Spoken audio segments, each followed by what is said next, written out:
Bien, ¿con quién comienza la exégesis judía?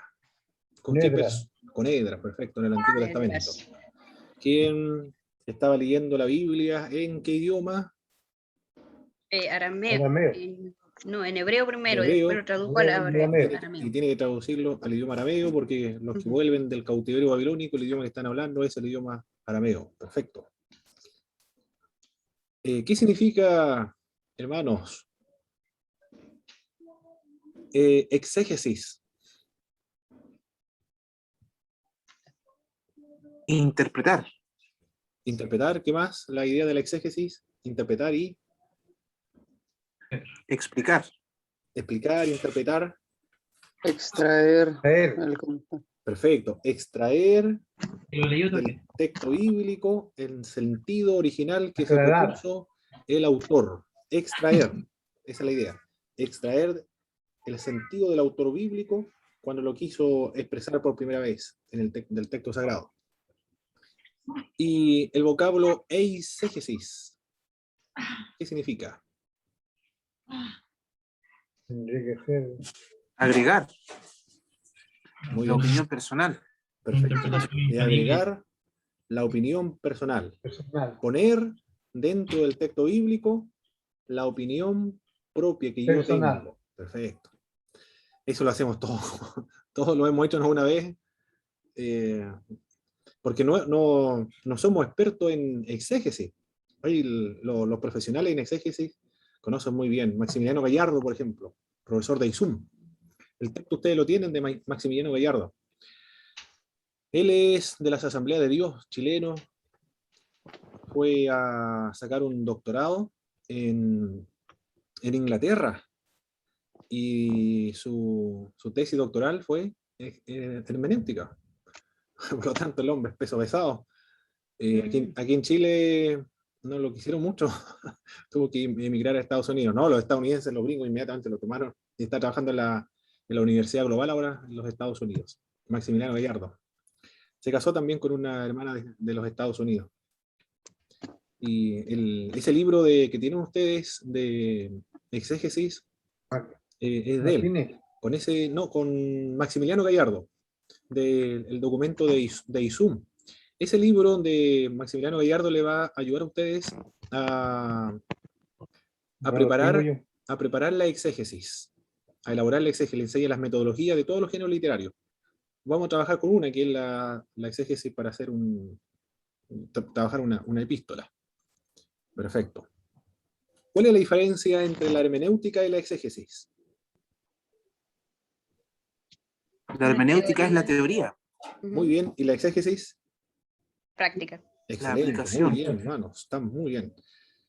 En la interpretación judía de la escritura en la época de Jesucristo, habían varias formas, varios tipos de interpretación.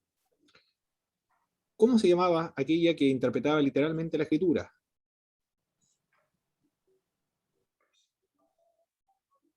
Literal.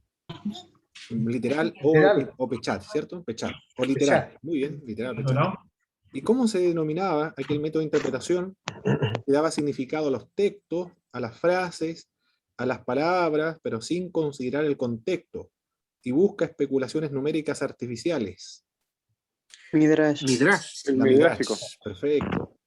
Todo lo que escribieron los antiguos tenía un significado escatológico. Todo está relacionado con la escatología. Alegórico. Pesher. El El Pesher. Pecher, perfecto, el Pecher. ¿Y cuál fue el método establecido por Filón de Alejandría? Alegórico. El método alegórico, excelente. ¿Qué método prevaleció en la época patrística? El alegórico, excelente. ¿Qué escuela antigua evitó el literalismo judío y la alegorización de la escuela alejandrina? Defendió el método dramático histórico. Evitaron la exégesis dogmática y pusieron el fundamento de la hermenéutica moderna.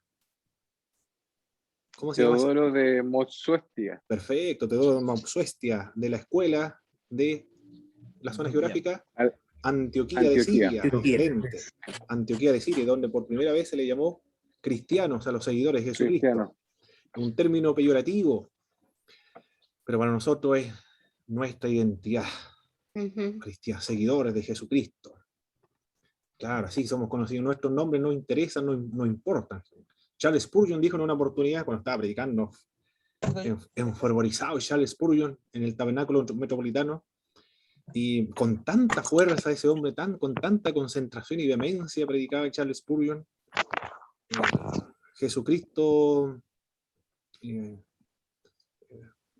que decía, perezca nuestros nombres, decía, perezca nuestros nombres, pero sea para siempre el nombre de Jesús, Jesús, Jesús, coronadle, Ujú. Señor, de todo, y con tanta fuerza que se desmayó cuando terminó de predicar.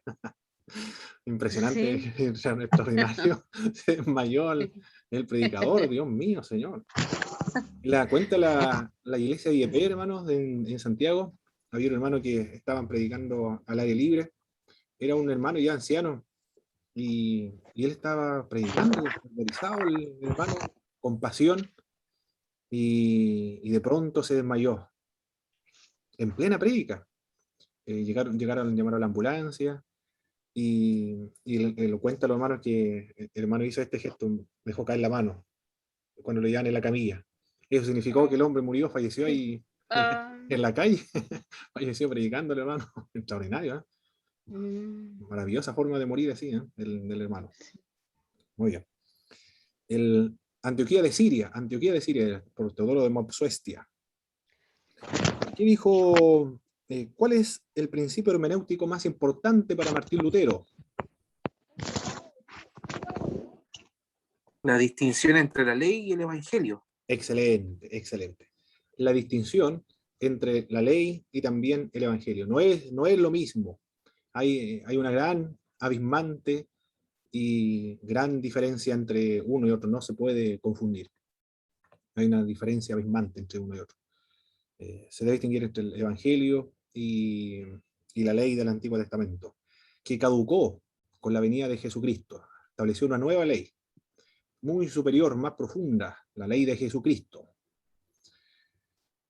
Eh, Muy bien, eso es lo que vimos. Y con respecto a Juan Calvino, hermanos, ¿qué dijo Juan Calvino con respecto al método alegórico místico?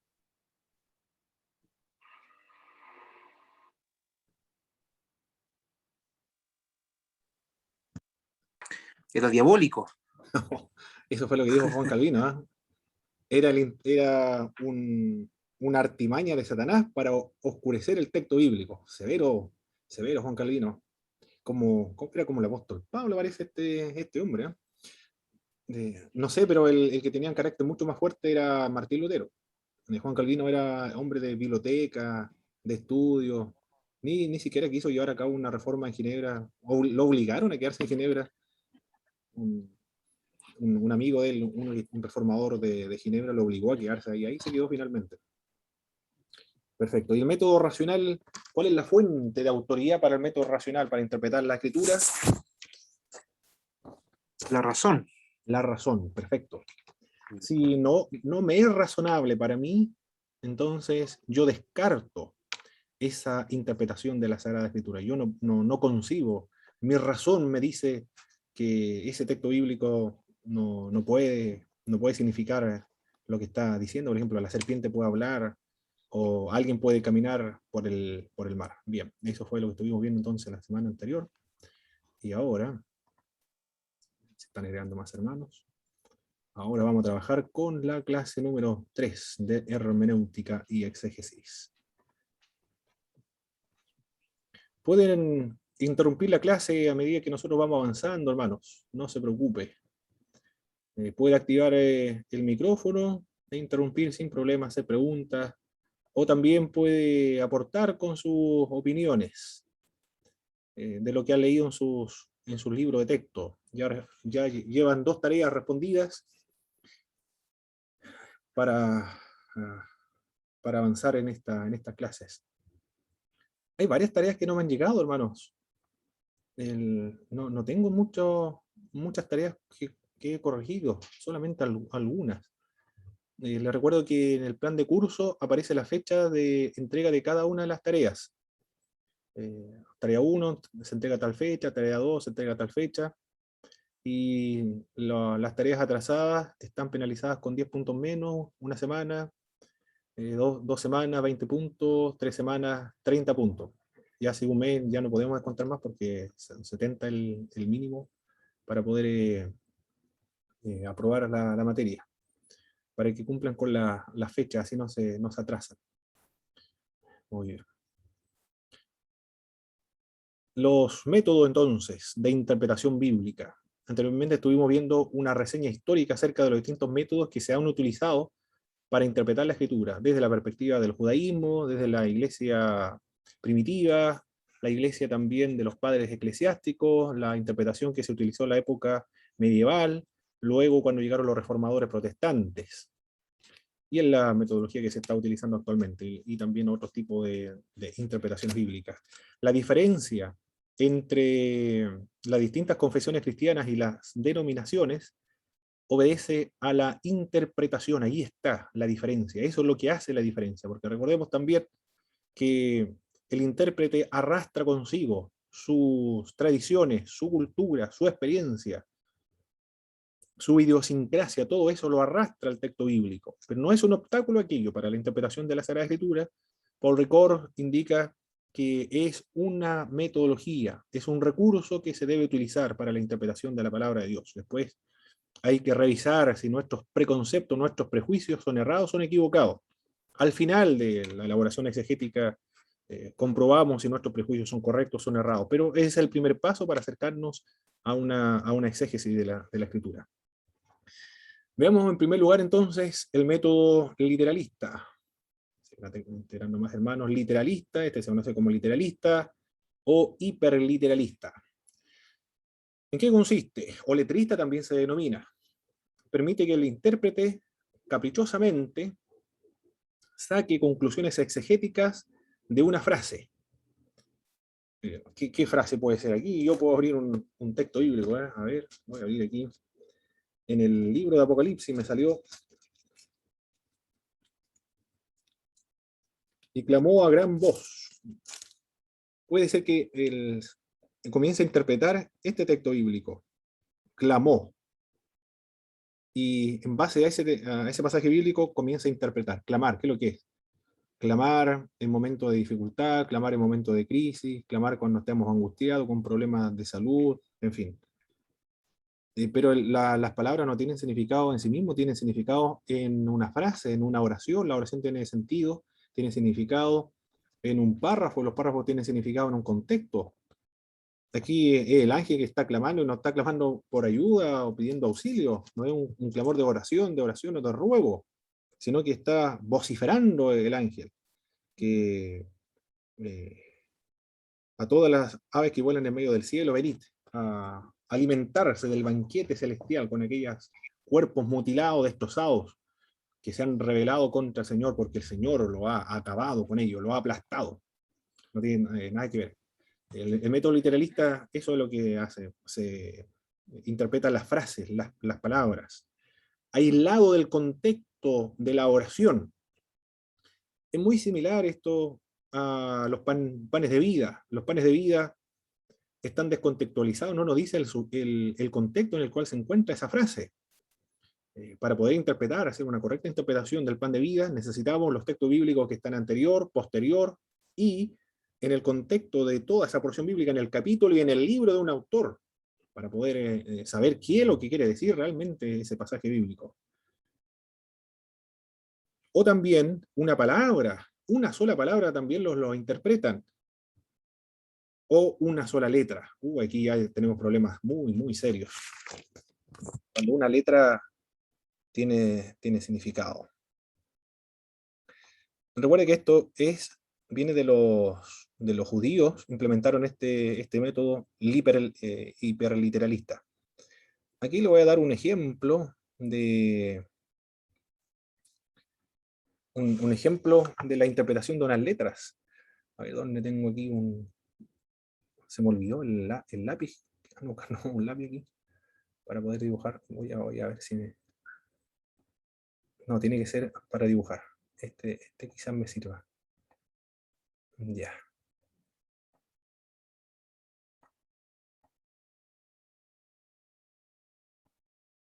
Ya, el Aleph. Perdón, sí, el Aleph en hebreo. Y los judíos interpretan esta letra. Esta letra van a comenzar a interpretarla. Van a decir, esto simboliza a Dios, esto simboliza al ser humano, y acá simboliza el pecado. Hay un obstáculo que impide la comunión del hombre con Dios. ¿Qué es lo que está haciendo el intérprete ahí? Está interpretando las letras. Ujú. No, esto ya es llevar la palabra de Dios, pero al extremo. Eso se le conoce como hiperliteralista o literalista.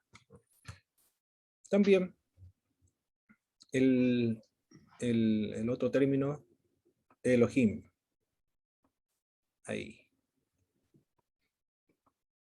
Elohim. Esto está como... Esta es como es. Está ahí.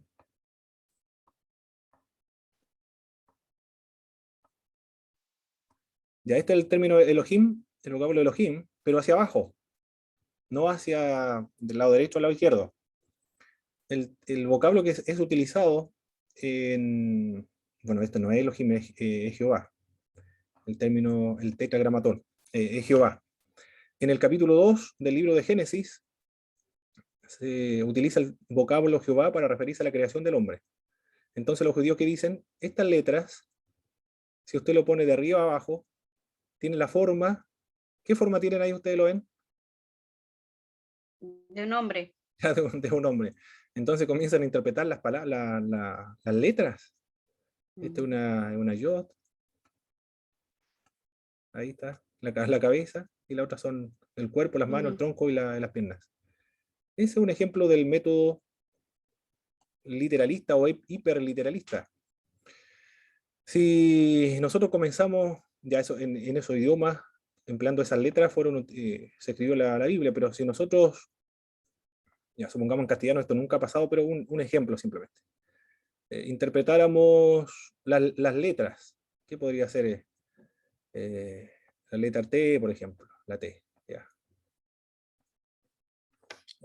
Interpretamos le damos interpretación ya no a las palabras, sino que le damos la interpretación a las letras. ¿Qué simboliza la T? Que lo que a usted se le puede ocurrir, porque esto es un método caprichoso. Lo que a usted se le ocurra puede decir acá, interpretar las letras. Si tiene buena imaginación, usted va a encantar a la gente eh, que le está escuchando porque dice, oh, qué espiritual, qué profundo. Esta persona tiene una comunión, pero extraordinariamente con Dios, de tal modo que ha sido capaz incluso de interpretar las propias letras. Entonces esto puede simbolizar la cruz de Cristo, eso simboliza nuestra redención. Se imagina que la T simboliza la cruz de Cristo. Y este es un ejemplo de estos distintos métodos de interpretación de las Sagradas Escrituras. Este se conoce como el método literalista. Es un método, por supuesto, que viola la correcta interpretación de las Sagradas Escrituras. Interpreta una frase, Hermano, una palabra, una sola letra. ¿Sí, alguien? Hermano Mitchell.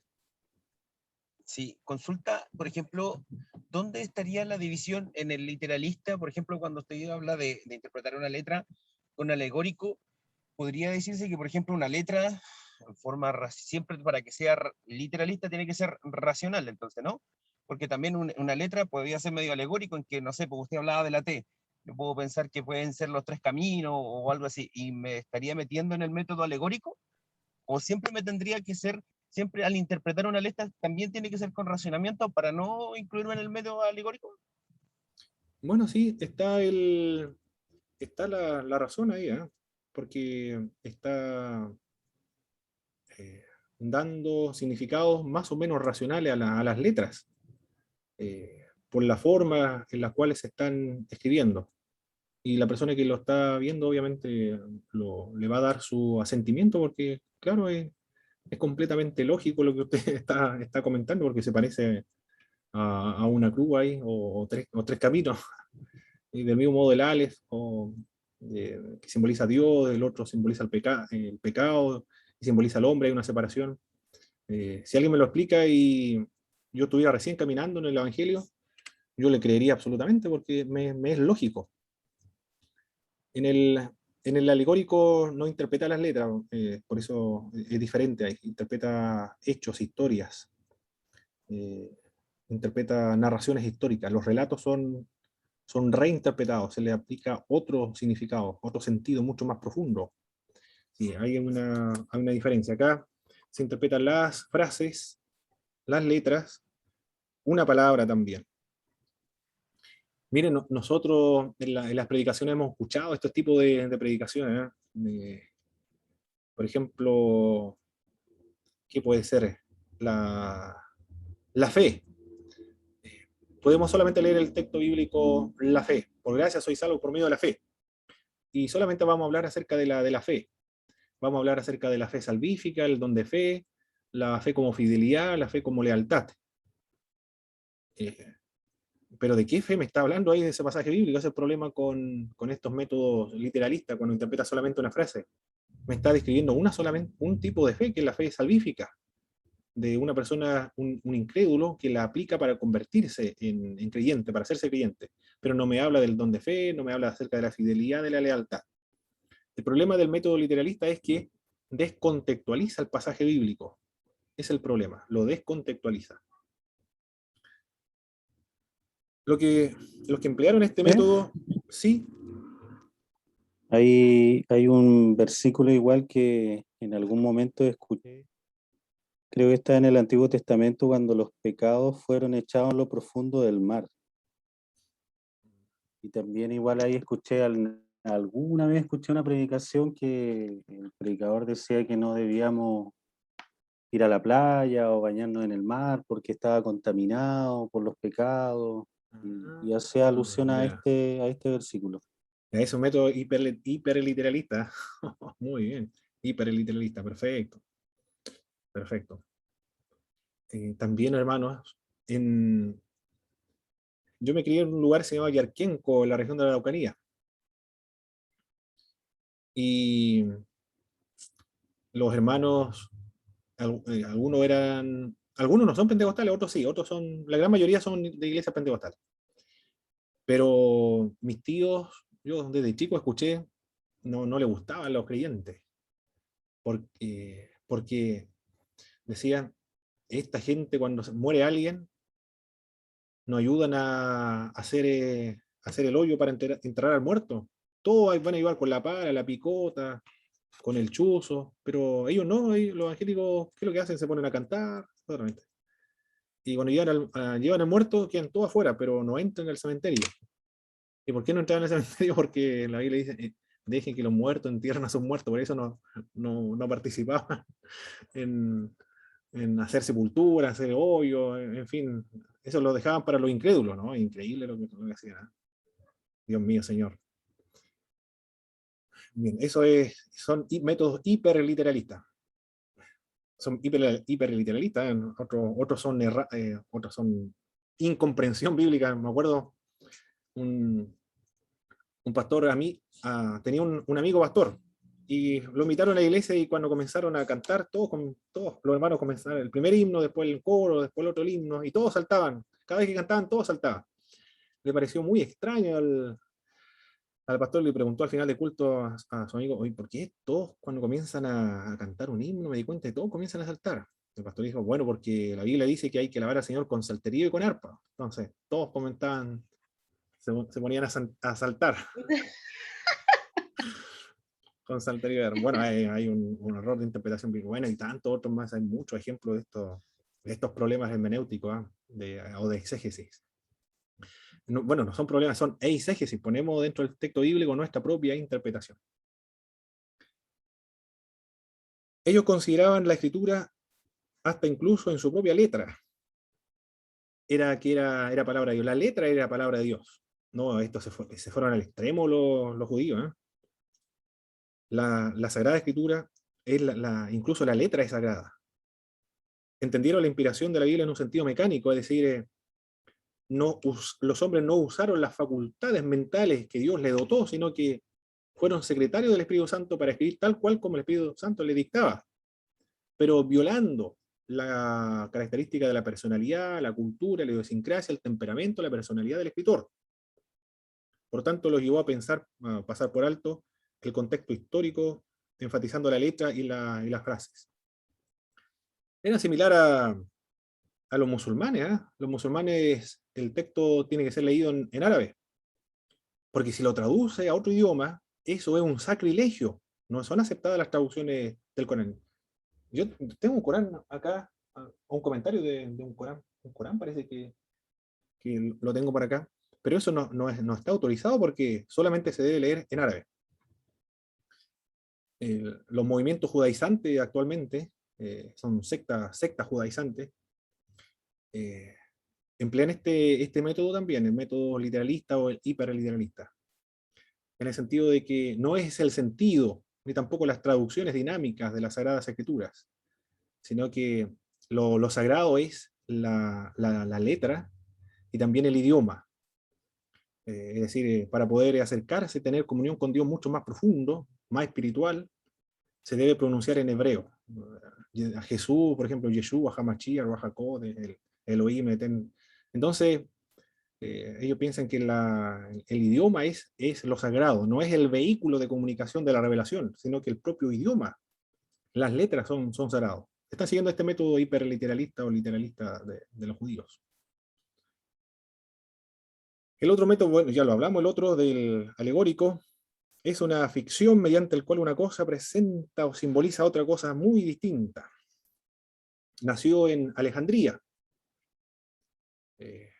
con los griegos, para que sus mitologías, sus historias, no se perdieran, sino que fueran ¿cómo se dice? Que tengan un nuevo significado. Resignificada creo que es la palabra. Para que no se perdiera. Se le dio otra interpretación. Y habían judíos ahí, Filón de Alejandría, hubo otro primero, Aristóbulo II, y después Filón de Alejandría, lo emplearon también. Después los cristianos, Orígenes y Clemente emplearon el método alegórico para interpretar las Sagradas Escrituras. Algunos pasajes, ejemplos de este método, en Números, capítulo 21, en el verso 18, en el libro de Números, ¿qué dice el libro de Números? Capítulo 21, en el verso 18, dice: pozo el cual cavaron los señores, lo cavaron los príncipes del pueblo, y el legislador con sus báculos. Del desierto vinieron a Matana. Eso es lo que dice el pasaje bíblico. Está el pasaje relatando un episodio, un episodio de una narración. Pero el que emplea el método alegórico místico dice que se encontró esto en Qumran. Los del desierto también empleaban este método de Qumran. No solamente de la interpretación escatológica, sino que también empleaban este método alegórico. El pozo dijeron ellos, el pozo, eso es la ley. Y el bastón es el intérprete de la ley. Comienzan a interpretar acá los elementos que aparecen en la escena, el pozo, el bastón. Le faltó imaginación porque también pudieron haber interpretado la arena, el color de la arena, los portes de la arena, los tipos de arena, los árboles, el clima, el sol, las nubes, el viento, para interpretar todos los elementos de una narración, que son incidentales. También... En este método, Sí, hermano Jaime. sí, lo que pasa es que, mi hermano, en este método va a depender mucho del intérprete, de la forma como puede interpretar.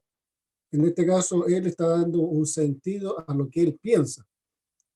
En su estado de ánimo, quizás puede influir mucho. Exacto. Pero sí, yo a ese pozo yo le podría dar quizá otro, o ese texto o versículo le podría dar otro término, otro significado.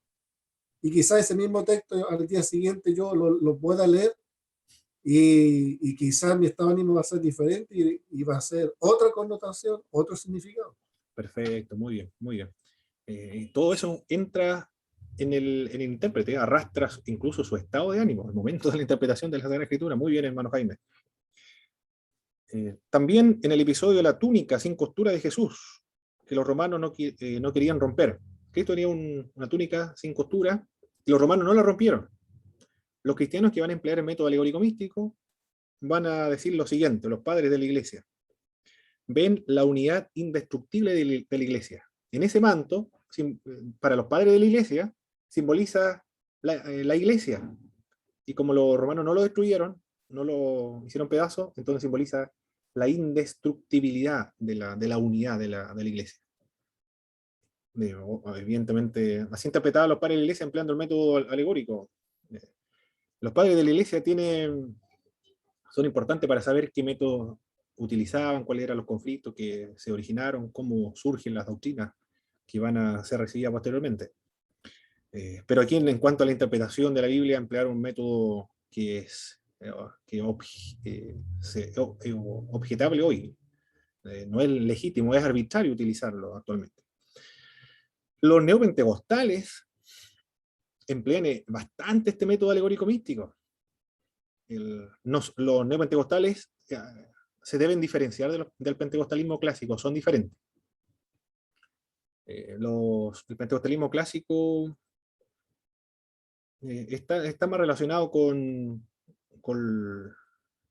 los suburbios de las ciudades, con los más pobres, en cuanto a recursos económicos, y sus iglesias las construyen en las periferias de las ciudades.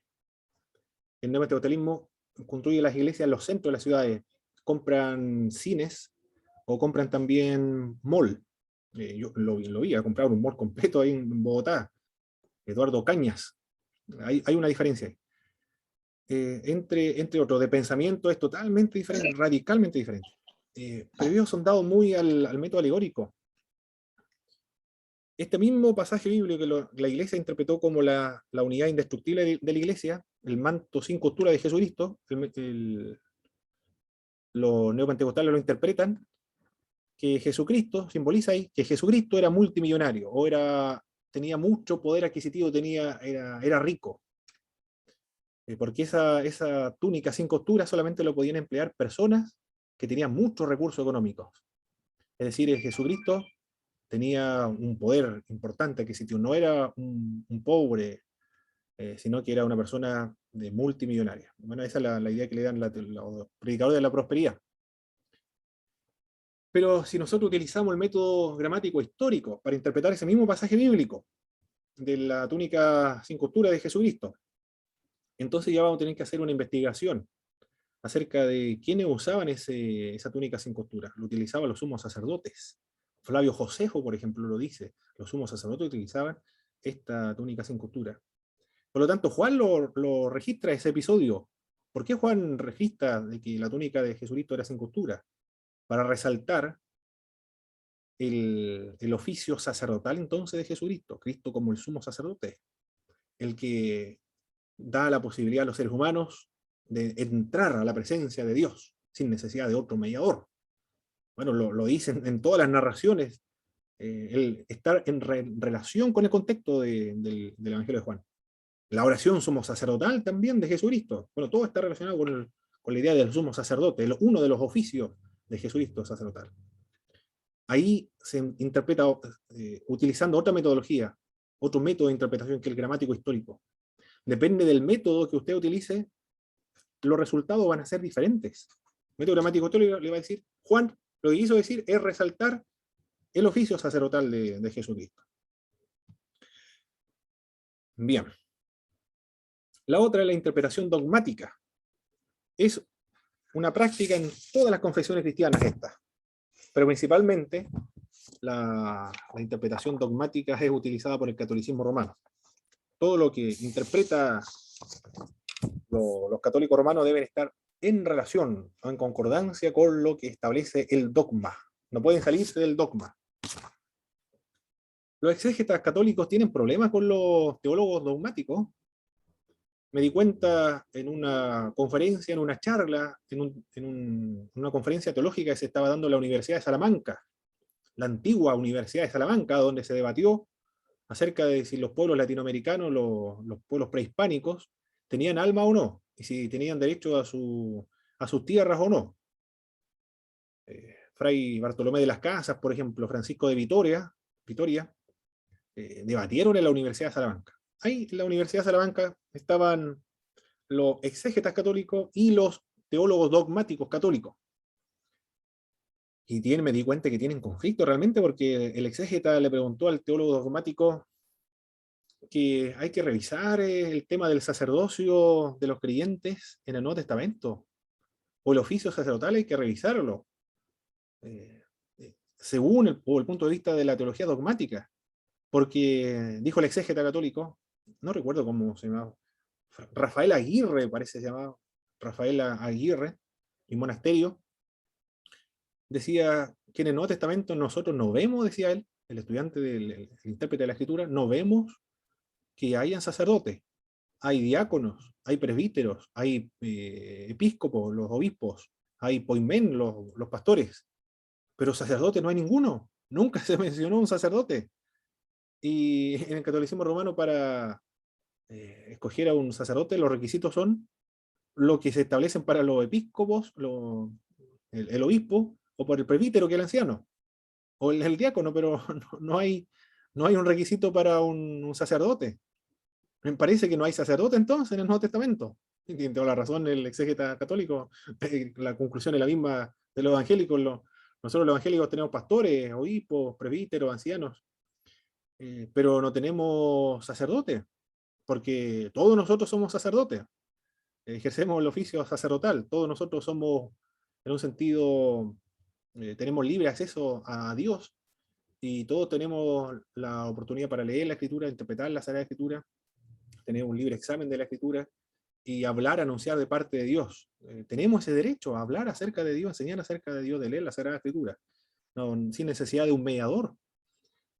Todos somos responsables de nuestra fe, todos somos enviados, todos somos apóstoles en ese sentido, todos ejercemos el ministerio apostólico, ejercemos el ministerio profético también, el ministerio pastoral, evangelista, todos ejercemos esos ministerios, sacerdotal también lo ejercemos, porque eso es lo que dice el Nuevo Testamento. Bien, ese es el método dogmático entonces. Pero hay conflicto entre ellos, entre los exégetas y los teólogos dogmáticos dentro del catolicismo romano. Pero lamentablemente este método también se ha caracterizado en las iglesias protestantes o evangélicas. El luteranismo, que ve, esto es mi cuerpo, que por vosotros es derramado, que es entregado a toda la humanidad. ¿Qué es lo que ve el luteranismo en el pan? Ve que por debajo de estos elementos se encuentra el cuerpo de Jesucristo, y el vino, por debajo de estos elementos se encuentra la sangre de Cristo. Así lo interpreta el luteranismo. No es la transubstanciación del catolicismo romano, sino en la consubstanciación. El cuerpo de Cristo está por debajo de los elementos del pan y también del vino. Pero bien, Concepto, sí, hermano Jaime. sí, en ese concepto, mi hermano, en relación a la Santa Cena, muchos cristianos lo toman así como un dogma, porque eso fue una falta de enseñanza dentro de la iglesia en relación al pan y al vino. Eso es algo simbólico en relación a tomar la Santa Cena, pero muchos lo interpretan como un dogma. Esos pasajes hay que llevarlos a la interpretación espiritual, pero muchos lo toman así en forma como literal, como que se estuvieran comiendo el cuerpo de Cristo. Lo más probable es que tengan influencia del catolicismo romano, porque muchos hermanos vienen del catolicismo romano. Yo también vengo del catolicismo romano. Bueno, en realidad nunca tuve ninguna instrucción de catolicismo romano. En realidad no era católico romano, decía más porque me bautizaron cuando estaba chico, nunca fui a la iglesia, no participé en nada. Era un mundano, pero nada de instrucción del catolicismo romano. Pero a mis familiares, escuchando a mi mamá, a mi gente, y amistad igual, ven que el pan y el cuerpo de Cristo lo enseñan.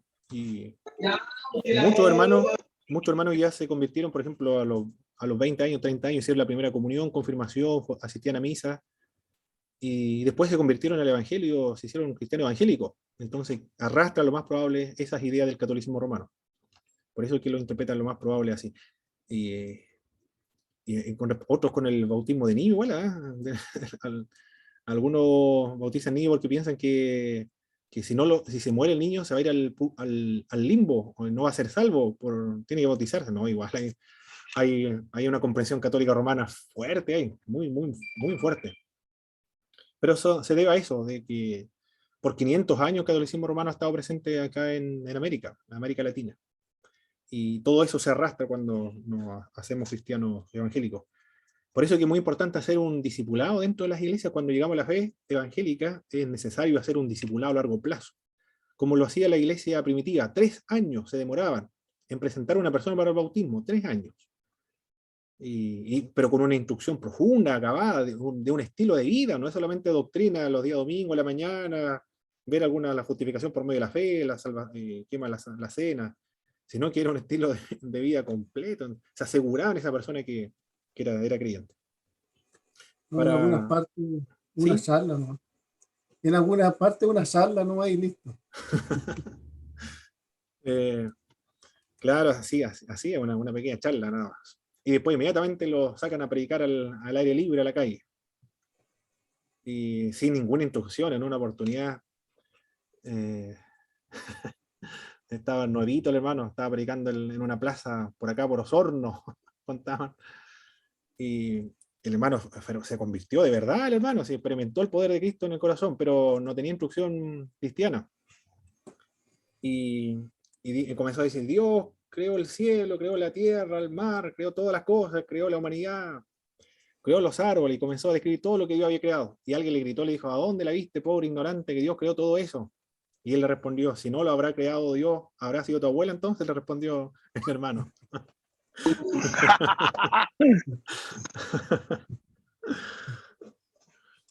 Bueno, entre tantas otras cosas, ¿eh? Otros son más. Buenas noches, disculpe, hermano Pablo. ¿Sí, pastor Joaquín? ¿Cómo se llama? Pero creo yo que hay una excepción a la regla con respecto a los 3 años de instrucción. El ejemplo es el libro de los Hechos, donde el eunuco etíope, cuando lo emplaza ahí Felipe, ¿cierto? Pasa directamente, le dice que, bueno, ¿qué impide que yo, el capítulo 8, el libro de los Hechos, y en el momento, eso fue una mera charla, por lo del relato bíblico, y pasa directamente al ¿cómo se llama? Al bautismo. Sí. Pero creo que es una excepción a la regla, por así decirlo. La iglesia primitiva estableció los 3 años, no para los que eran judíos o los que eran prosélitos, sino para los que venían del mundo griego, romano, de cualquier otra cultura. Felipe y el eunuco era temeroso de Dios, porque Sí. iba leyendo la Biblia, dice. iba leyendo la Biblia. Isaías, claro. Sí, Tenía conocimiento. era temeroso de Dios. Es decir, era judío, o sea, no judío, era simpatizante de la religión judía. Tampoco se había circuncidado, por eso es que no era prosélito, porque era eunuco, a los eunucos no se les circuncida. Pero era simpatizante, tenía conocimiento de la fe judía. Lidia también se bautizó inmediatamente cuando escuchó el mensaje del Evangelio. ¿Por qué se bautizó? Porque también tenía instrucción en el judaísmo. El judaísmo constituyó su discipulado. Lo único que le faltaba era creer en Jesucristo, del mismo modo que el eunuco. Cornelio, inmediatamente, bueno, primero fue bautizado en el Espíritu Santo, después se bautizaron en agua, él fue al revés ahí con Cornelio. Pero Cornelio también tenía conocimiento acerca de la fe judía, conocía el judaísmo, Sí, la sinagoga constituyó su discipulado. Pero en el siglo II, III, gente que viene de otro mundo, y no tiene ninguna instrucción acerca de Dios, de la ley, de Moisés, de Abraham, Isaac, Jacob, nada de nada, son idólatras. Claro, nunca han escuchado de Cristo, para arrancarle de su mente, de su cabeza, sacarle todas esas ideas extrañas. Los cristianos se demoraban 3 años. Y nosotros igual, más o menos eso debería demorarse en desarraigar el catolicismo romano que llevamos nosotros. Bueno, en realidad el catolicismo romano, como el protestantismo sale del catolicismo romano, se debe hacer una especie de poda o de revisión, eliminar todos aquellos elementos que no tienen confirmación bíblica, nada. Y es mucho más fácil. Así. Porque eso en realidad la iglesia protestante y evangélica eliminó todo lo que no era bíblico. Estableció la Biblia como la única fuente de autoridad de fe para los creyentes de conducta igual. Señala José Martínez, no es una formulación teológica determinada, es la teología la que debe someterse en todo momento a los resultados de una escrupulosa exégesis de la Escritura. No es la Iglesia la que debe determinar, bueno, Martín Lutero dijo lo mismo que José Martínez lo dice, pero en otras palabras nada más. No es la Iglesia la que determina lo que la Biblia debe decir, sino que la Biblia determina lo que la Iglesia dice. La Iglesia se somete a lo que establece las Sagradas Escrituras. Eso es lo que finalmente señalan estos autores. Muy bien. Debemos tener un respeto por el texto sagrado, ¿eh? Bien, acá ahora estamos. Quiero borrar esto aquí. Ya, ahí está. Oh,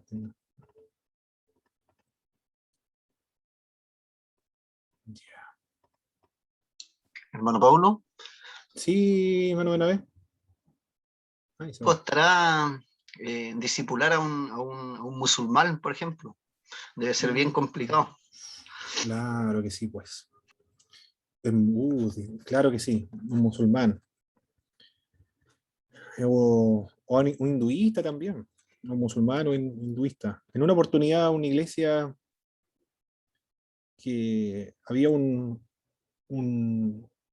indio. Un indio son los que vienen de la India. No era hindú, o sí tenía ideas del hinduista, también parece indio e hinduista. Y se hizo cristiano, iba a la iglesia, y todos los hermanos pensaban que era cristiano y ya se había hecho cristiano. Pero hay que, al ver, al comprender el hinduismo, no hay que ser tan ingenuo o creer que por ir a la iglesia, orar en nombre de Jesús, escuchar la palabra, cantar, él se ha hecho cristiano. Porque un hinduista puede ser que haya incorporado dentro de la multitud de dioses que existe para él, incorporó a otro Dios, a Jesús. Jesús es uno de los tantos dioses que existen para él. Pero para hacerlo verdadero cristiano, hay que hacerle un discipulado a largo plazo a ese hombre para que se vuelva cristiano, de verdad. Porque él iba a la iglesia y necesitaba estar en compañía con la gente, ser aceptado dentro de una comunidad. Y fue una iglesia cristiana. Pero creer que es cristiano es diferente, porque para el hinduista Jesús es uno de los muchos y tantos dioses que existen. Hay más complejo en la situación. Hermano Pablo, Sí, hermano Díaz.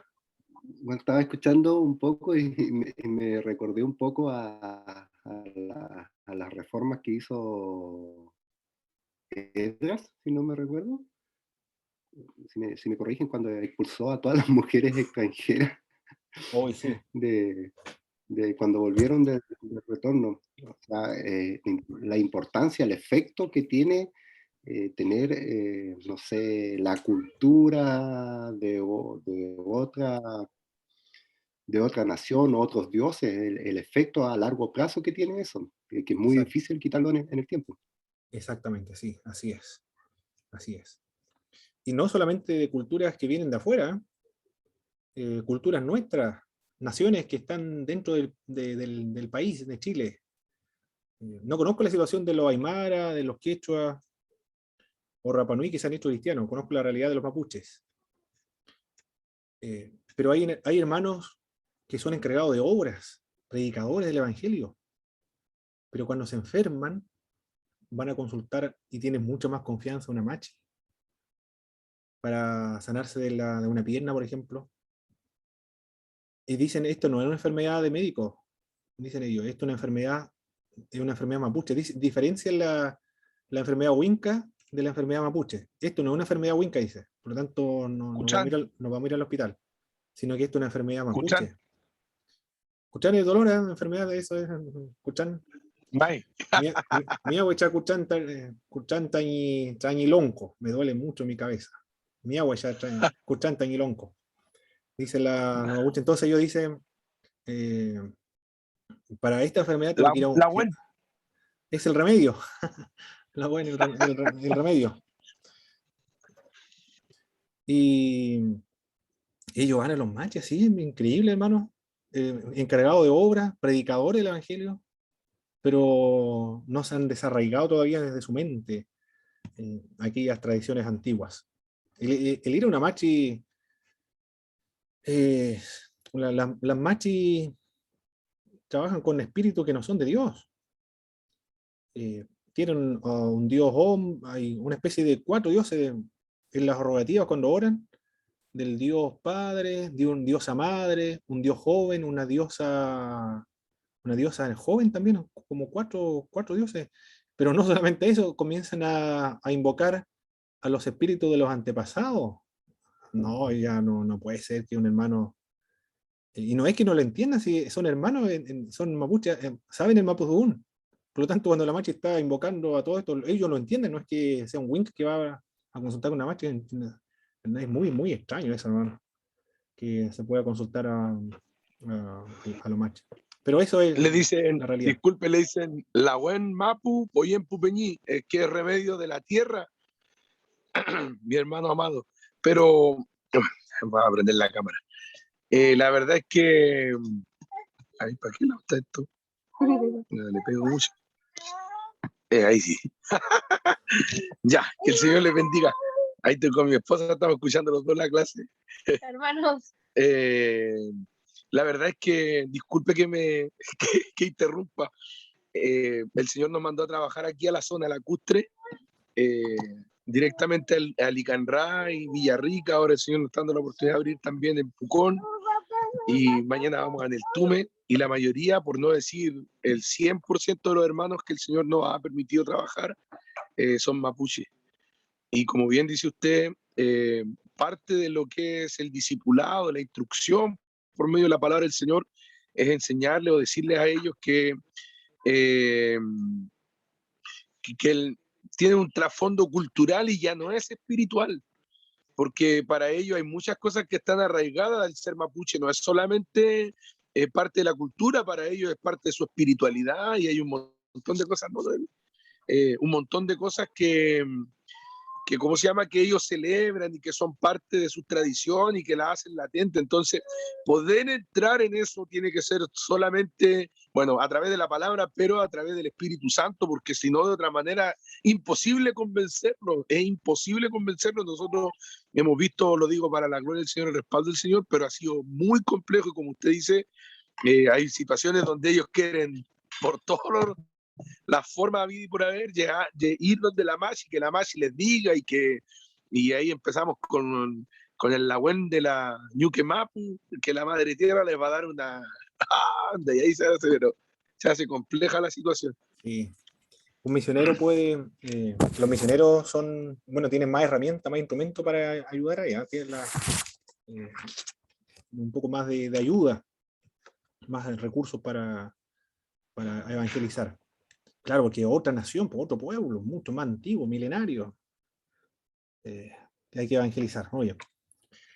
La otra es la interpretación liberal, los principios del liberalismo teológico. Libertad de pensamiento y acción. Ellos son muy tolerantes, ¿eh? Los liberales. Nosotros somos de mentalidad abierta, esto dicen los liberales. Somos de mentalidad abierta, somos tolerantes. Hasta que no se critique su punto de vista. Son tolerantes mientras estén de acuerdo con su punto de vista, pero se vuelven intolerantes con aquellos que son conservadores o son fundamentalistas. Son intolerantes contra los conservadores o los fundamentalistas. Ellos dicen, a nosotros nos tratan como asesinos, criminales, retrógrados, que no oponemos al desarrollo, al progreso de la civilización, de la humanidad. No, nos tratan sumamente mal, no nos tratan muy bien el liberalismo teológico. Asesinos y criminales que hemos apoyado regímenes totalitarios y violadores de los derechos humanos. Libertad de pensamiento y acción, una actitud de gran reserva o de franca hostilidad hacia cualquier forma de coerción o autoridad externa. No aceptan una autoridad externa a ellos, a la razón del liberalismo teológico. Una moral objetiva, una moral universal, no lo aceptan, porque su Dios puede ser panteísta o deísta, pero un Dios del mismo modo como nosotros lo tenemos, un Dios personal que ha establecido leyes, que están sobre todas las leyes de todos los seres humanos, por supuesto que no. No hay una ley objetiva universal, dicen estos grupos. Por lo tanto, son hostiles a cualquier tipo de coerción o autoridad externa. no creen la Biblia, puede hablar acerca de una moralidad, pero ellos no creen en la Biblia, no creen que sean interpretaciones humanas. Son registros humanos, pero no revelación de Dios. Autonomía y supremacía de la razón. Ellos cambiaron la autoridad. Dios no es la autoridad, porque no creen en Dios. O su Dios deísta está muy lejos, su Dios no ha inspirado tampoco, ni ha preservado los escritores sagrados para no cometer ningún tipo de error. Para poder interpretar correctamente la Sagrada Escritura, se debe interpretar según la razón. Se le da autonomía a la razón. Si a mí me parece irracional, que es irracional, por ejemplo, de que una serpiente hable, eso no lo niego, no existe una serpiente, eso es un mito entonces, una mitología que inventaron los religiosos judíos de la antigüedad, que Cristo resucitó de los muertos, pero si nunca ha resucitado a alguien, yo no lo he visto que alguien resucitado de los muertos, es una mitología entonces. Cristo es el hombre, Dios hombre, ¿cómo que Dios y Dios hombre al mismo tiempo?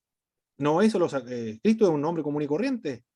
Eso lo sacaron de cuando murió los que venían de los griegos, de la cultura griega, están acostumbrados a estos dioses que se convertían en seres humanos, o estos semidios, como Hércules, por ejemplo, semidios. Entonces, ¿qué hicieron los que se convirtieron a Cristo? Tomaron esas ideas y se lo imputaron y se lo atribuyeron a Cristo. ¿Jesús es Dios? No, eso es lo que creían los cristianos que se hicieron cristianos, pero que venían del helenismo de los griegos. Ellos inventaron que Jesús era Dios, pero era un ser humano simplemente. Comienzan a interpretarse de acuerdo a la razón. O la Trinidad también. La Trinidad, ¿cómo puede ser posible que sean un Dios y tres personas que habiten en la Trinidad? No, eso es irracionable para mí, no lo puedo concebir en mi mente. Y de hecho el antitrinitarismo, por ejemplo, en la época de Miguel de Cervel, la reforma radical, los racionalistas, todos eran antitrinitarios, porque se interpretaba la Biblia en base a la razón.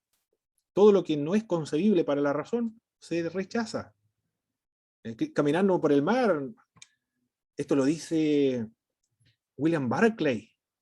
Él es conservador, pero como es de Inglaterra, adopta algunas ideas racionales.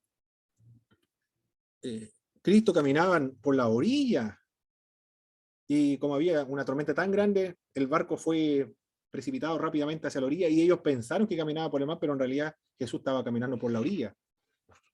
Pero nunca caminó por el mar, eso no es posible. Y así comienzan a interpretar todos los pasajes bíblicos que no les parece para ellos razonable. Se exalta el hombre como centro del pensamiento de la experiencia religiosa. Es decir, lo que yo experimento, lo que yo siento, eso es la verdad. Adaptación de la teología a la filosofía, ciencias naturales e históricas. ¿Sí, hermano Jaime? Es que pensando en lo que ya hemos avanzado en la clase de hoy, un poco pensando en el tema de cómo existe un solo Dios y cómo en la humanidad existen tantas religiones, tantos dogmas, y cómo de manera de interpretar las distintas formas de interpretación de la Sagrada Escritura, que uno cuando piensa todo esto, en vez de acercar a Dios, prácticamente el hombre se aleja de Dios.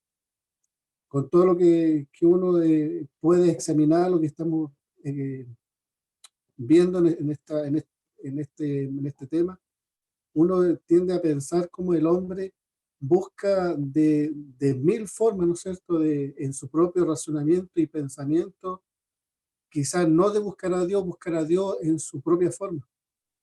Y no deja que Dios domine o sea el centro o sea el Señor de sus vidas, sino que sea uno el que tiene el control de la vida, y no Así Dios. es, sí, correcto.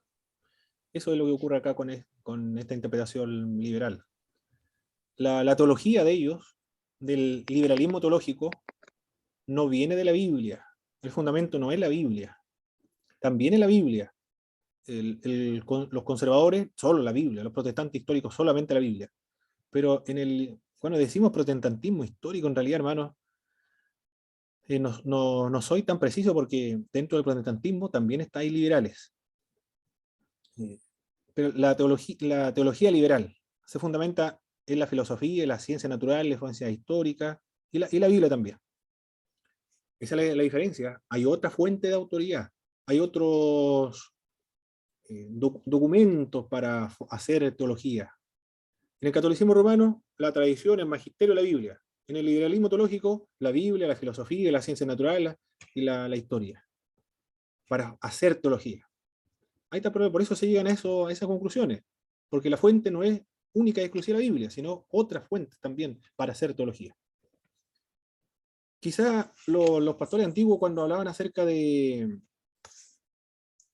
la teología mata, la letra mata, el espíritu edifica, prohibían o desincentivaban ir a estudiar a los seminarios teológicos, era porque habían visto esta teología, la teología liberal, pero no la teología más conservadora, más fundamentalista, era esta teología que se referían ellos. Pero esta era una teología, no son tantas, es una de las tantas, pero es la teología liberal. Pero no es la única que existe, existen muchas otras. Apertura constante al cambio de los conceptos teológicos a la medida en que el progreso cultural lo hiciese aconsejable. Es decir, la doctrina en el liberalismo teológico cambia de acuerdo a cómo cambian los tiempos. Si ahora los estados permiten el casamiento entre homosexuales, bueno, la iglesia, como el mundo ha avanzado, la iglesia también avanza juntamente con el mundo. También vamos a casar a homosexuales entonces. Por eso en otras partes del mundo, y aquí en Chile también se le está dando la bendición, no en toda la iglesia, en algunas iglesias, como la luterana, por ejemplo. No toda la luterana tampoco, la del norte por lo menos. Aquí en Osorno parece que no, pero en el norte, en Santiago sí. Son más liberales allá. En cambio para acá son mucho más conservadores. Me hicieron una pregunta aquí en el chat. Dice hermano Christopher, para un liberal, ¿la Biblia es falible? ¿La Biblia es falible? Claro que es falible, sí, exactamente. Para un liberal, la Biblia comete errores. Se equivoca. No es revelación de Dios, sino es un producto de la mentalidad religiosa del ser humano, pero no ha sido preservada por el Espíritu de Dios, porque ni siquiera creen en el Espíritu de Dios. Bien, ese es el método liberal. Bueno, usted ya ha leído más en el libro de José Martínez, acerca de la teología liberal. Siempre se va a ver este tema del liberalismo teológico, todos los problemas que ha causado en el mundo. En Europa, en Alemania, en Suiza, Holanda, en los Países Bajos, en Alemania principalmente, ahí surge la teología liberal. Las iglesias están vacías, las catedrales se arriendan para poder subvencionar, las iglesias para poder costear la mantención de los templos o de las catedrales, se arrienda para bodas, bautismo, casamiento, para disco, fiestas, en fin, cumpleaños. Y en Holanda, lo más triste, una catedral se convirtió en una biblioteca. Ya no para los usos sagrados, sino una biblioteca. Tan vacías las iglesias. ¿Sí, hermano Alexis? Por eso se habla de que Europa se debe reevangelizar nuevamente a Europa en sí. Y se habla, hay algunos pastores y también misioneros que dicen que en estos tiempos el Señor va a usar a hermanos de América enviando misioneros a Europa nuevamente para reevangelizar estas naciones. Por lo mismo que usted mencionaba. El Señor nos ayude a los latinoamericanos y que se despierte dentro de las iglesias también aquí en Chile la necesidad por las misiones. Las misiones es un mandato de Cristo a todas las iglesias, a la iglesia de Cristo, no solamente a unas iglesias, sino a todas las congregaciones cristianas evangélicas. Ya no hay ninguna excusa para no enviar misioneros. Eso es responsabilidad de los predicadores, de los jóvenes, incentivar, motivar a las misiones. Pero lo que ha causado el liberalismo teológico ha destruido la fe, realmente ha socavado los cimientos de la fe cristiana. Atacaron la esencia del cristianismo. Por eso es que se destruyó la fe de Europa. La esencia de la fe cristiana. ¿Cuál está? Cristo. Cristo es un hombre común y corriente, no es Dios. Estamos en los últimos tiempos. Bueno, así, así es también. Así es. La fe de Pero muchos Dios se nos va a enfriará. usar, Dios nos va a usar en los últimos tiempos. También, claro. Hermano Jaime, tengamos la fe que Dios nos va a usar. Así es. Amén. Muy bien, esto lo vamos a saltar del Renacimiento, el racionalismo, el romanticismo, Friedrich Nietzsche. Voy a hablar un poco de esto de Friedrich Nietzsche. Quizás a ver. El racionalismo, John Locke mantuvo el equilibrio entre la razón y la revelación, del racionalismo. El romanticismo, después vino otro. ¿Qué decía Kant? Immanuel Kant. Es difícil definir lo que es el romanticismo. Es complejo definirlo. Una característica de este fenómeno es que abarca la vida espiritual en toda su amplitud, en todas las áreas del pensamiento en acción, religión, filosofía, historia, música, poesía, arquitectura. Nace como una reacción al racionalismo. Immanuel Kant, el padre del racionalismo, dijo: todo se debe interpretar en base a la razón. A Dios no se le puede conocer por medio de la razón, por medio de la objetividad. Solamente, dijo él, se le puede conocer por medio de la subjetividad. En su otro libro, Crítica a la razón práctica. Schleiermacher heredó del Kant el subjetivismo. Reconoce que el hombre no existe por sí mismo, lo que produce en él un sentimiento de dependencia absoluta. Él usa el método de la introspección, del sentimiento, las emociones, sensibilidades. Lo que yo siento, eso es verdad. Elimina todo tipo de autoridad externa. Si un sermón me conmueve, eso es verdad. Si un sermón no me conmueve, no me hace sentir nada, eso es falso. Eso dijo Schleiermacher. Eso de Dios. Nuestra iglesia lo hemos escuchado. Este sermón me conmovió el alma, me hizo temblar del corazón. Eso de Dios entonces. No, este sermón muy intelectual. No sentí nada. No fue de Dios ese sermón. Pudo haber sido bíblico, 100% bíblico. Schleiermacher dijo eso. Friedrich Schleiermacher. Strauss, teólogo alemán, los alemanes, trata de combinar la filosofía hegeliana con el contenido de los evangelios, por lo cual recurre a la teoría del mito. Jesús fue un hombre como todos los hombres. La gente lo convirtió en Dios, los que vinieron posteriormente. El modernismo, la última fase del liberalismo teológico, surge a mediados del siglo XIX, hasta la tercera década del siglo XX. Son algunos métodos de interpretación de estos grupos. Después viene este método, ustedes ya lo leyeron con José Martínez, método histórico crítico. Se conoce en realidad como método histórico crítico literario, es el nombre de este método. Tiene como finalidad este método descubrir el sentido de los textos bíblicos dentro del contexto de la historia del pueblo de Dios, del pueblo de Israel.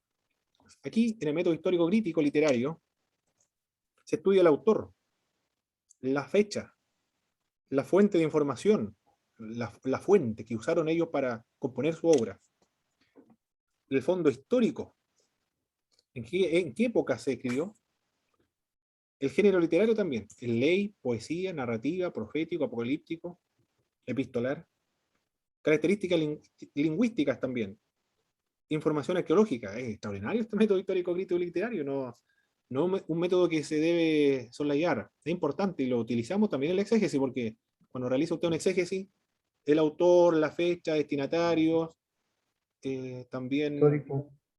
contexto histórico, geográfico, político, todo eso lo da el método histórico crítico literario. José Martínez dice, es legítimo, se debe usar, pero no satisface todas las necesidades, ni tampoco llega a lo profundo del significado del texto bíblico. A lo máximo, ¿qué es lo que dice José Martínez? Lo máximo nos deja la puerta de la interpretación, pero falta otro paso más para llegar a la interpretación. Es como la parte teórica del método histórico crítico literario. Sí, eso es como la parte teórica, nos da el marco referencial, nos deja las puertas, nos ilumina, pero no nos deja adentro para sacar el sentido original del pasaje bíblico.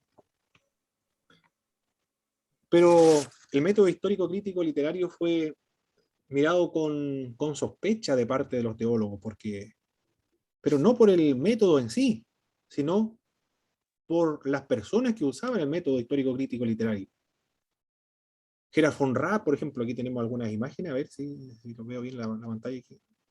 Aquí tenemos a Gerhard von Rath, a Rudolf Buhlmann, tenemos ahí a Rudolf Buhlmann. ¿Qué dijo Rudolf Buhlmann? No, es imposible que las personas que van al médico hacen uso de la penicilina, de las tecnologías modernas, la electricidad, el telégrafo y todas las tecnologías modernas, es imposible que al mismo tiempo pueda creer en el mundo que nos describe la Sagrada Escritura. Estamos en otra época, por lo tanto, la tarea del intérprete es desmitologizar las Sagradas Escrituras, hacerlo entendible para el hombre moderno. Pero lo que pensaba Rudolf Buhlmann en realidad es que la moral de las Sagradas Escrituras se aplique en la actualidad, pero redención, expiación, sustitución, Cristo, resurrección, todo eso lo interpreta de otra forma. Incluso en las escuelas liberales de teología, están teología 1, 2, 3, epístola 1, 2, 3, en Romanos, Gálatas, la malla curricular es la misma, con los mismos nombres, pero se reinterpreta todo diferente. No creen en nada de lo sobrenatural. En las comunidades teológicas aquí en Chile, en Santiago, apuntado todo apunta a la teología de la liberación. Lo que nosotros creemos de la salvación, acepta a Jesucristo como tu Señor, Salvador personal, para que sea rescatado del infierno de la muerte. No, eso ni siquiera superficialmente. No hay ninguna responsabilidad, no, la responsabilidad acá es cambiar las estructuras del país. Es la única manera eso de, primero tiene que convertirse el corazón del ser humano. Por eso que está... Sí, hermano Jaime. Este método, perdón, este método histórico crítico se podría usar en un pasaje bíblico como una, por lo que yo puedo entender, como una introducción al pasaje. Por ejemplo, no sé, si uno toma una epístola de 1 Corintios, uno va al contexto, el autor, la fecha, a quién fue escrito, posiblemente para a cierto habitante o una carta general, o etcétera, etcétera. Y eso también lo puede, después uno lo va acompañando con el gramático histórico, donde uno va a la extracción de lo que es en sí el texto bíblico. Así es, mi hermano, sí. Por lo que yo puedo entender. Perfecto, muy bien, se está entendiendo muy bien. La parte del método gramático histórico, autor, fecha, destinatario, la fuente, el contexto histórico, geográfico, político, religioso. Esos son los primeros pasos para elaborar una exégesis, pero no es lo único, hay que seguir más avanzando. Luego hay que determinar el pasaje, los límites del pasaje, los pasajes paralelos, luego hay que estudiar el significado de las palabras, y cómo esta misma palabra es utilizada por el autor en otras partes de las Sagradas Escrituras, y cómo esta palabra es utilizada por otro autor en otras partes de las Sagradas Escrituras. Ya ahí tenemos que utilizar el método gramático histórico, pero esta es la primera parte, como usted lo dijo, la parte introductoria. O en realidad son los primeros pasos para elaborar la exégesis, pero no es lo único, hay que seguir dando más pasos, y termina con los pasajes paralelos, consultar con otros autores también, y después con las conclusiones que llegaron otros exégetas para hacer su trabajo exegético. Son pasos, procedimientos para hacer un trabajo exegético. Lo que pasa es que cuando me toca alguna oportunidad de poder extraer algún versículo de la escritura, normalmente siempre tomo esto como base, el contexto histórico, crítico, en relación a los puntos que le hablé recién. Muy bien. Empleando este método, hermanos, el gramático, el histórico crítico, literario. Aquí hay un conservador que cree en lo sobrenatural, y acá hay un liberal que no cree en lo sobrenatural. Empleando el mismo método van a llegar a conclusiones diferentes. Por eso que este método histórico crítico literario genera sospechas, pero no por el método en sí, sino por quienes lo han popularizado más, que son los liberales. Pero los conservadores también lo utilizan. ¿Cuál es el problema de los liberales? Dicen lo siguiente. Para hacer una exégesis tienen que estar completamente libres de prejuicios. ellos dicen objetivos, libre de prejuicios. Por eso el mejor intérprete de las Sagradas Escrituras para un liberal o un racional es un incrédulo, porque no le va no va a tener prejuicios al momento de interpretar la Biblia. Va a estar libre de elementos de su fe o de sus creencias. No lo va a imponer al texto bíblico, sino que va a ser mucho más objetivo al momento de interpretar la palabra de Dios. Eso dicen ellos, que el mejor intérprete es un incrédulo. Y el creyente no es un buen intérprete de la Biblia porque tiene prejuicios. ¿Cuáles son? Su fe. ¿Será verdad, hermano? ¿Qué dicen ustedes? ¿Será verdad que el liberal, el que no es creyente, no tiene menos prejuicios que el creyente?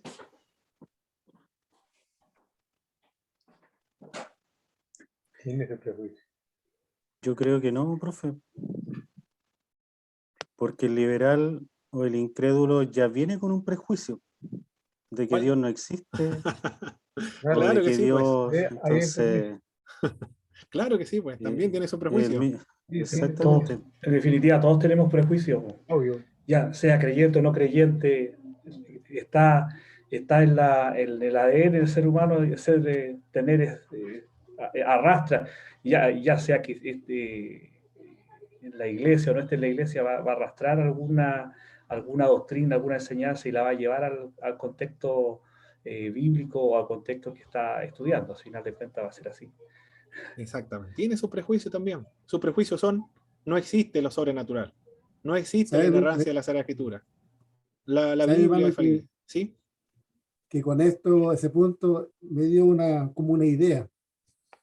Voy a pasar un texto bíblico a un amigo que es incrédulo Ya. y que él me dé su propia interpretación. Ah, Yo sé que él no es católico, no es cristiano, nada, es un incrédulo, pero ya. es un amigo mío. Y yo sé que fuimos compañeros fuimos colegas de trabajo. Y creo que si le paso un texto y le digo que si lo puede interpretar, él lo va a hacer. Muy bien, para hacer la prueba. ¿Sí? Hermano Christopher dice en Romano 8.5. ¿Qué dice hermano Romano 8.5? Porque los que son de la carne piensan en las cosas de la carne, pero los que son del espíritu, en las cosas del espíritu. Muy bien, perfecto. ¿Qué dijeron los reformadores protestantes? Para interpretar la Biblia se requiere ser creyente. Eso, tiene que tener fe. Si no tiene fe, no sirve como interpretar la Biblia, interpretar cualquier cosa. Tiene que ser creyente. Tiene que estar convertido. Ese es el requisito para interpretar la Biblia, para lo que son en la línea de los conservadores. El método existencial teológico no existe. Aquí estamos viendo varios métodos, como estamos apreciando. Barr, ¿qué dijo Barr? La palabra de Dios nos llega a nosotros con fuerza que supera todas las especulaciones humanas y nos llega por medio de la escritura, dijo él. La Biblia comete errores, dijo Karl Barr. Ahí estamos mal ya. Ahí comenzamos mal, ¿eh? Estamos con problemas ahí serios. Así es. La Biblia no es revelación, dijo también, sino que es testimonio de ella. No es palabra de Dios, aunque detrás de sus palabras está la palabra de Dios. Bueno, por medio del Espíritu Santo que aplicada al corazón, ahí se hizo palabra de Dios recién, dijo Barr. Pero tuvo gran respeto por la aplicación de la palabra de Dios. La escritura está basada en gran parte en la analogía de la persona de Cristo como un evento. Como Cristo era humano también, del mismo modo la escritura es humana, dijo él. El método histórico crítico no es el único camino para llegar al sentido original de los textos bíblicos. También Barr supedita la escritura a su calidad testimonial respecto a Jesucristo. Si da testimonio de Cristo, eso es más palabras de Dios que los otros que no dan testimonio de Jesucristo. Muy bien, eso es el método existencial de Barr, y también Bullman también emplea este método existencial. El método gramático histórico es el primero de los métodos para la práctica de una exégesis objetiva, el primero, y es el más antiguo también. El método gramático histórico tiene por objeto hallar el significado de un texto sobre la base de lo que sus palabras expresan en su sentido llano. La palabra significa eso, cómo es utilizada esa palabra en varias partes de la Sagrada Escritura y cómo se utilizaba también esa palabra en otros libros. La interpretación se efectúa de acuerdo con las reglas gramaticales de cualquier texto literario. Como se interpreta cualquier libro, así también se interpreta la Biblia. Evidentemente, considerando que esta es producto de la revelación, pero se debe aplicar los mismos métodos del otro libro porque es una escritura humana igual. Es decir, el Espíritu de Dios utilizó a los seres humanos para escribir la escritura, el lenguaje humano, la idiosincrasia humana, la cultura, la personalidad, el contexto de los seres humanos, las metáforas, los símbolos, el lenguaje humano, el temperamento humano, todo eso fue utilizado por el Espíritu de Dios. Lo preservó para no cometer errores. Por eso se debe estudiar también, porque es un producto de los seres humanos, pero en combinación con el Espíritu de Dios como revelación. Es producto de la revelación de Dios. Por eso es que se debe interpretar como otros textos literarios, en el marco de la situación del autor. Es decir, ¿quién escribió este pasaje bíblico? ¿A quiénes se lo escribió? ¿Por qué se lo escribió? ¿Qué significa lo que está indicando el texto bíblico? ¿En qué tiempo? ¿Cómo ellos lo entendieron por vez primera cuando lo escucharon? El intérprete trata de determinar con la mayor precisión posible lo que el hagiógrafo quiso realmente decir. El hagiógrafo es el escritor original.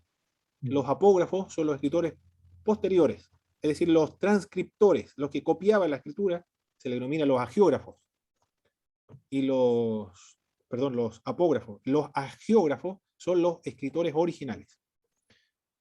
El análisis gramático histórico de un texto incluye su análisis lingüístico, es decir, el análisis de las palabras.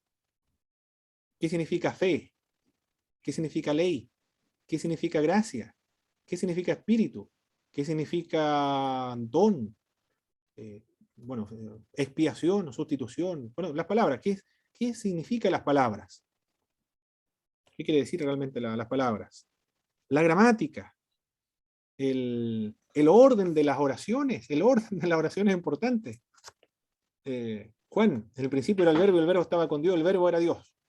La gramática castellana es el orden, pero la gramática griega es diferente.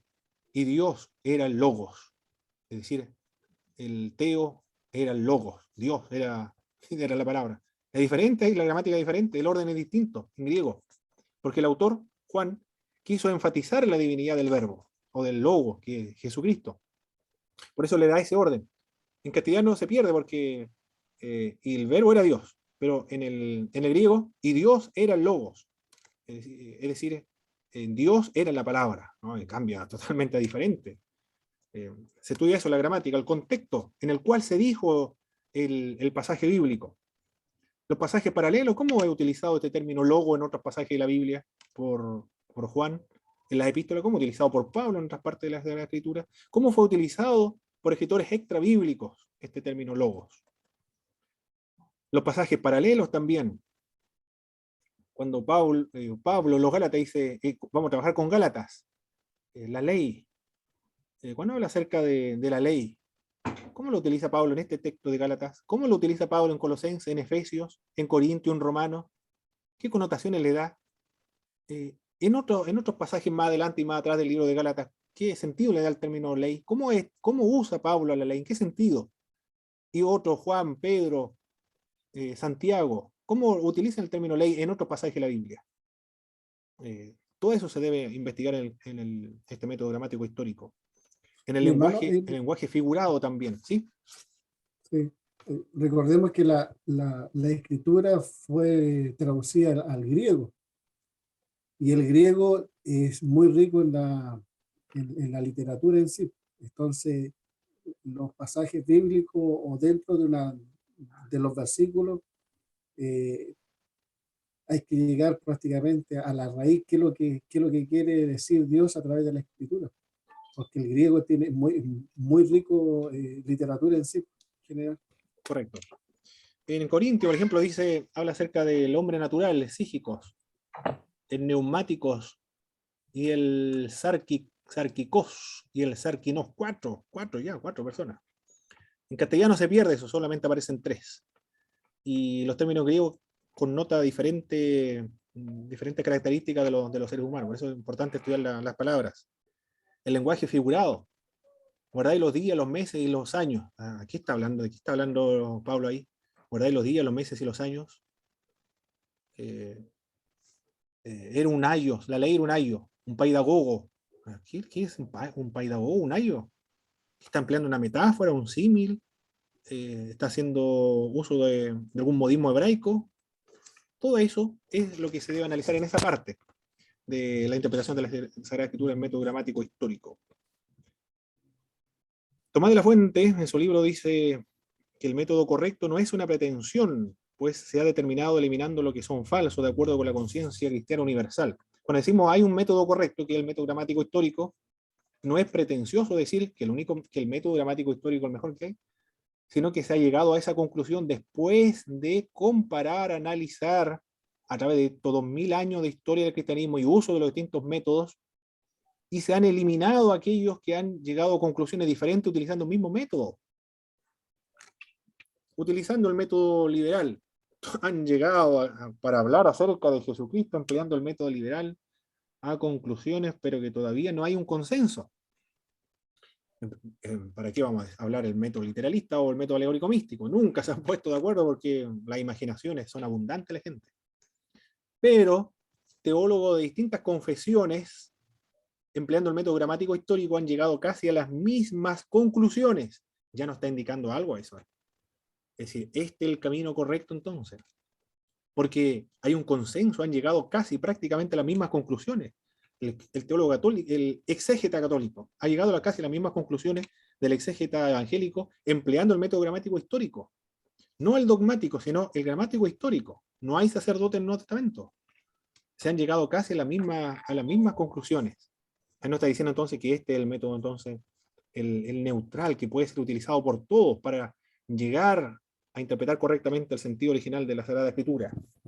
Este método tuvo su origen en la escuela de Antioquía de Siria, en el siglo IV, por Teodoro de Mopsuestia y también por Juan Crisóstomo, el famoso predicador, el profeta de Dios de la iglesia de la Santa Sofía, allá en Estambul actualmente, que murió en el exilio, pobre Juan Crisóstomo, el que compuso la gran obra, la gran doxología de Juan Crisóstomo. El boca de oro significa Juan Crisóstomo.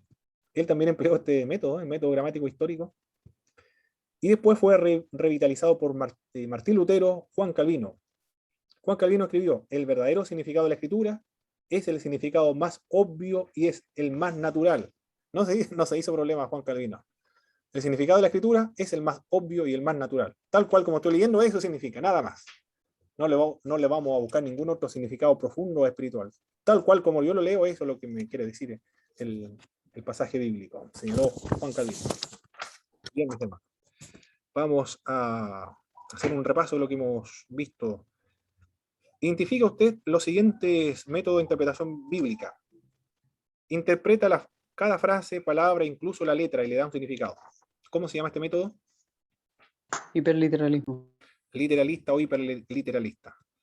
Intenta encontrar significado profundo que se encuentra debajo de la Biblia, mucho más espiritual. Alegórico místico. Perfecto. Interpreta la escritura de acuerdo a lo que la iglesia establece. Dogmática. El dogmático, muy bien. Estudia el autor, la fecha, la fuente de información usadas por el autor bíblico, el fondo histórico, el género literario, característica lingüística, información arqueológica. Histórico literario. Histórico crítico. Histórico crítico, perfecto. O histórico crítico literario. El método empleado por Karl Barth y también por Rudolf Bultmann. Teológico existencial. Excelente, teológico existencial. Estudia el significado de las palabras en su contexto. Gramático histórico. Gramático histórico. Excelente, mis estimados hermanos. Muy bien, eso es lo que teníamos que ver hoy día.